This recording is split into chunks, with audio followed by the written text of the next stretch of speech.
سب سے پہلے تو میں آپ کا شکریہ ادا کرتا ہوں آپ سب لوگ یہاں پہ آئے. تو بات یہ ہے کہ اس حلقے میں جب سے پاکستان بنا ہے ڈسٹرکٹ سیالکوٹ میں 63,000 سم تھنگ میں نے 2024 میں یہاں سے ووٹ لیے تھے جو سیالکوٹ میں سب سے زیادہ تھا.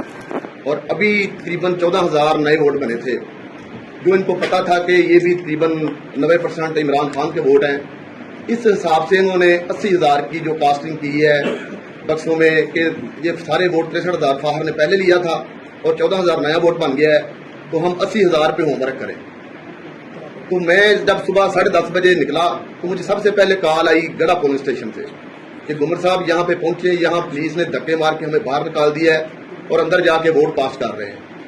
میرے پہنچنے سے پہلے وہ جب وہاں سے جا چکے تھے, ابھی میں وہاں پہنچا بھی نہیں تھا, مجھے مترا والی سے کال آ گئی کہ گمر صاحب یہاں سے لوگوں پہ سر پھاٹ گیا ہے اور باہر نکال کے ووٹ پاس کر رہے ہیں. اس طرح یقین کریں میں ابھی کسی پولنگ اسٹیشن پہ پہنچ بھی نہیں پا رہا تھا اور ہر پولنگ اسٹیشن سے دوسرے سے کال آ رہی تھی کہ ہر پولنگ ایجنٹ کو باہر نکال کے یہ اندر اپنی مرضی سے ووٹ پورے پیکٹ ڈالے ہوئے تھے. جب ووٹ نکلے ہیں باہر تو کٹھی وہ دتھیاں بنی ہوئی تھیں جو انہوں نے ڈالی ہوئی تھی. ہمارے بڑے پولنگ اسٹیشن ایسے ہیں جیسے لوپو والی ہے, وہ مجھے بندہ صبح ہی ملا آ کے تو کہتا ہے جی ہمارا ٹوٹل گمر صاحب 1400 ووٹ ہے اور تقریباً 275 لڑکے باہر گئے ہوئے ہیں اور 100 کے قریب لوگ فوت ہو چکے ہیں. اور پچھلی دفعہ وہاں 600 کے قریب ووٹ کاسٹ ہوا تھا اور اب وہاں پہ 1300 سم تھنگ ووٹ کاسٹ کر دیے انہوں نے. لڑائی بھی پوری دن باہر رہی. تو ہر پولنگ اسٹیشن پہ انہوں نے ووٹ بھی ڈالے. اس کے باوجود میں نے 3 بجے کہا کہ انہوں نے اگر ووٹ ڈال بھی دیے ہیں ہم پھر بھی جیت رہے ہیں. پھر انہوں نے کیا کیا کہ پھر انہوں نے بکس اٹھانے شروع کر دیے. وہاں سے پریزائڈنگ افسر کو بٹھا لیا, بکس بھی اٹھا لیے. پھر لوگوں نے روکا, کہیں تو رکے, کہیں نے لڑائی کی, کہیں نہیں لڑائی کر سکے, وہاں سے وہ گاڑیاں لے کے بھاگ گئے.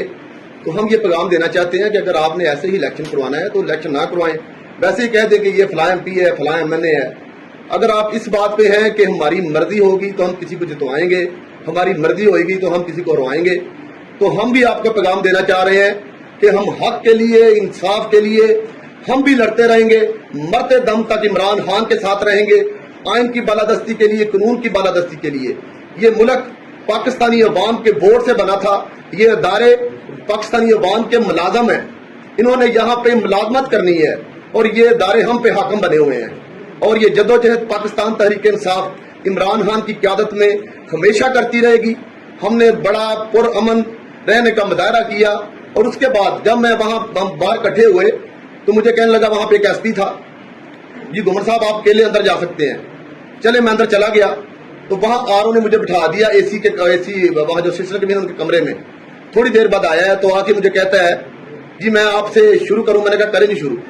کہتا ہے جی کولڈی بورا ایک پولنگ اسٹیشن ہے, آپ کے وہاں 100 کچھ ووٹ ہیں, ان کے 300 کچھ ہیں. اور کولڈی بورا وہ پولنگ اسٹیشن تھا جہاں پہ ٹوٹل گاؤں میری طرف تھا.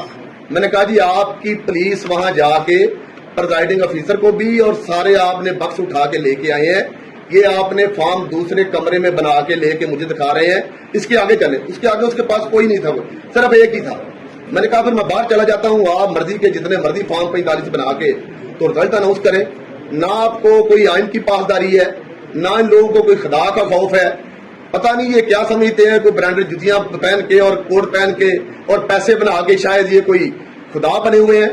ہم حق اور سچ کے لیے کھڑے ہیں اور عمران خان کی قیادت میں ہمیشہ حق کے ساتھ کھڑے رہیں گے, سچ کے ساتھ کھڑے رہیں گے, انصاف کے لیے سب کچھ کر رہے ہیں.